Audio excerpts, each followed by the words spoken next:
Hi everyone, this is Dima, your English tutor. In this video, let's practice a bit upon Duolingo listen and write section, or let's call it listen and write task. To make just a minute preface, I would like to tell you that I often say there are two strategies to your typing here while listening. The first one, probably let's say there are three strategies. The first one is just intuitive one. Yeah, you do what your subconsciousness prompts you. Like you listen, you type what you want, when you want, with the pace and tempo that you like, trying to catch, to embrace those chunks of meaning from the first part, the second part, the third part of your sentence, or sometimes two short sentences. Yeah, it's very nice. The second strategy is, I like it that when I click listen, then so for the first attempt, yeah, and the first attempt goes automatically, it seems to me. Yeah, you don't have to click for the first attempt at Duolingo. So you just try to embrace the first 3, 4, 5 words, depending upon the structure of a sentence. You see? So the first part. And you almost ignore the second and the middle and the tail, the edge, the furthest edge of your sentence, you see? Because I see it many times when students try to focus upon the first part and they start typing it, but also they, with their, let's say, lateral hearing, they try also to retain the remaining part. They lose the first part, you see? And then they have a problem that they haven't written normally the first part, neither the second or the third. So I recommend you try please this approach. I don't say that just you should do it by all means. And so you experiment with yourself, no, with your tutor, of course, together. Try to find out which approach works best for you and experiment, play with it. I focus upon the first part, and your brain will anyway retain some information from the middle and from the end of your sentence. It's for sure. You know that there is such a theory that we don't. If you hear something or see something or smell or taste or touch, you never forget anything. Your great mind remembers everything. I completely agree to this philosophy, and I see evidence for this every day in my life. So, because I tutor people and we experiment with their memory, and so this is the first approach. Then, I'm sorry, the second approach. During your second attempt, you already focus upon the middle of the sentence. Probably if you notice some mistake in the first, yeah, you quickly go there and correct. Yes, and during the third listening, you of course work with the rest of the sentence. And the third attempt is like they say, I listen and I type those words which I understand. For instance, if you didn't understand a lot of words in the beginning, you don't type them, but you type the end of the sentence. Then you listen for the second part, you complete it, you augment it with some words from the middle. So in this case, you're going like from backwards to forwards, yes, something like that, from the end to the beginning. So this is the third strategy. I would favor first two strategies. The first one is when you have a high level of English, you cannot care about those strategies at all. You click, you listen, you understand everything, you start typing, trying to catch and to retain in your mind the whole sentence, and then you listen once again, and fill the missing parts. And the second approach, you focus on just focus entirely on the first part of your sentence and type it, then on the middle of the sentence, and then on the end of the sentence. That approach where you type firstly some words at the end, yes, it works to some extent, but I think that you will not get a lot of points for this. Because anyway, you will miss a lot of words. In any test of English, I have noticed, and Duolingo in particular, when you jump, when you hop, for instance, in your vocabulary task, when you don't follow those lines, the upper line, the medium line of those words, when you hop here, there, here, there, here, there, almost there is a 99% probability you will lose some words. You'll just overlook them. The same here. If you hop from this part to this part, almost there is a guarantee that you will skip some words and lose some points. Okay, so let's do 2 or 3 of the listenings together. I will type and comment, so I can also overlook or overhear some words, so don't judge me so strictly. And you also try to determine how would you succeed here. I mean, these tasks are taken from real Duolingo, so people have dealt with them already. So you please think. Mostly we will type now maybe 3 or 4 of them, and they're all hard level. Hard. Today we deal with hard. So you try to define your level of readiness to deal with such tasks. Okay, so I click and we listen together and decide what to do. There are increasing interactions between combinatorics and physics, particularly statistical physics. You see, I have focused upon the first part. There are increasing interactions between, when I comment, I at once forget everything, but there are increasing interactions between some physics and combinatorics. So let's listen again now. There are increasing interactions between combinatorics and physics, particularly statistical physics.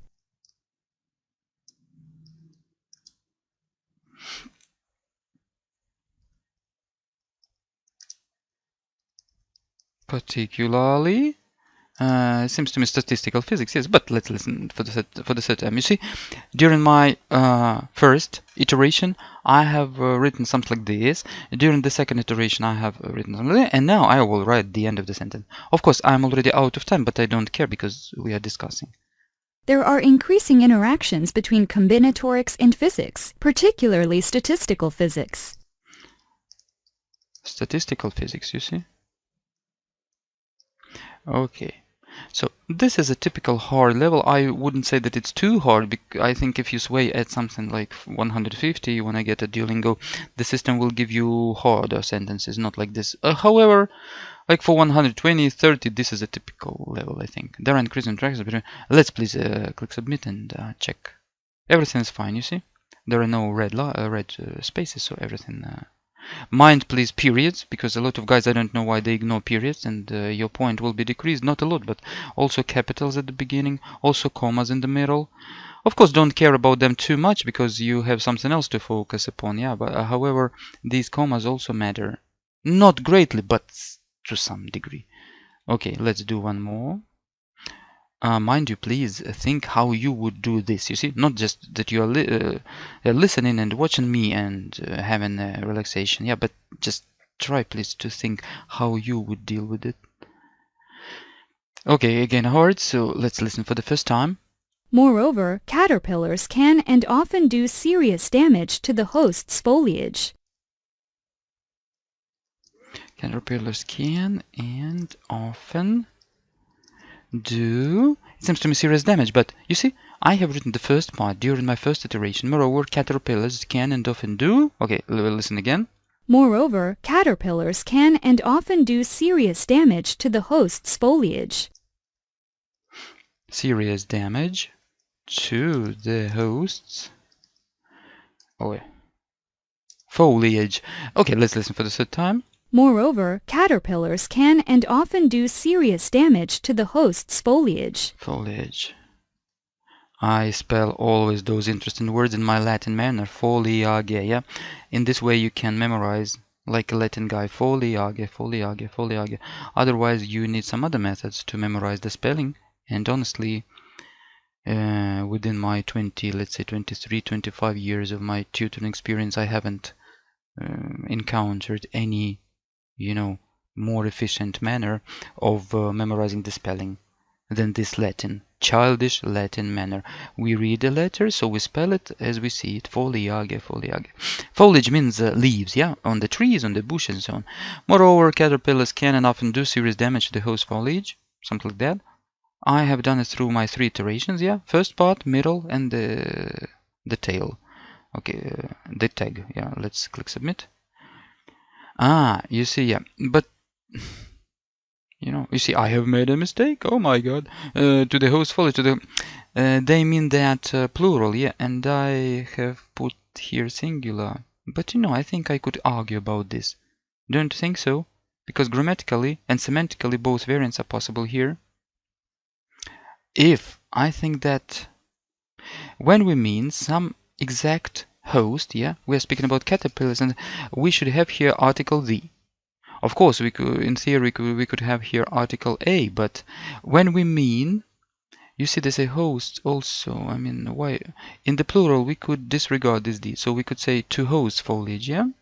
So this is a very debatable place here. So I don't consider it to be a big mistake because I have put singular, they mean plural. Okay, let it be. You think about it, please. Maybe you can write your opinion in the comment. Now let's take one more. Let's listen, please. It shows us how many data units are transferred each second. It shows us how many data units are something like transferred each second. Because I was so focused upon this first part that I just by 90% I ignored the tail of it, and I don't care. It shows us how many data units are transferred each second. Each second, yeah. I don't think that it's very hard. Nothing special. So I think this sentence could have been related to medium level, not hard. It shows us how many data units are transferred each second. Yeah, sometimes they spell transfer with double R, but I don't like to. Yeah, transfer. Okay, let it be. So let's consider that I have made a mistake though. Transferred each second. Yeah. Yes, I forgot, just honestly. I was trying to focus upon our comments and everything. Yes, transferred, double R preferably. Okay, let it be. Let's do one more.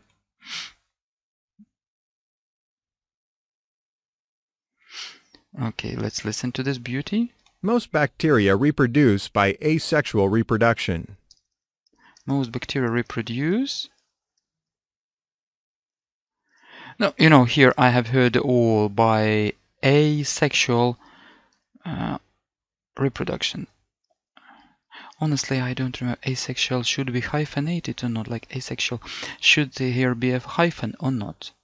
And let it be. I think it's not a big deal. Most bacteria reproduce by asexual reproduction. Most bacteria reproduce by asexual reproduction. Yeah, nothing special. Let's listen again. Most bacteria reproduce by asexual reproduction. Yeah. Again, they claim that it's a hard one, but I wouldn't say so. Yeah, everything's fine. Okay, my friends, so you see that today we have written 3 or 4 hard level tasks at Duolingo Listen and Write. You can assess your readiness to get a high point at this section. If you feel that you would deal with it like I do, yeah, so just leisurely and lackadaisically, then it's a very good sign. I think you can attain something over 120. If you feel really that's very difficult, it's a good sign that you should prepare, you should train with an experienced tutor, and the more the better. So, but if you need professional assistance, oh, I'm sorry, you see my tongue is already twisting there. If you need some professional assistance in Duolingo preparation, please, you're welcome to address me. Contact details are in the description to this video. I regularly help guys to get 100, 120, 100, even some of my students, they get 140 at Duolingo, by the way. Which fascinates me really. So, okay, if you need help, welcome to our online sessions. I wish you success at Duolingo and see you in our next video.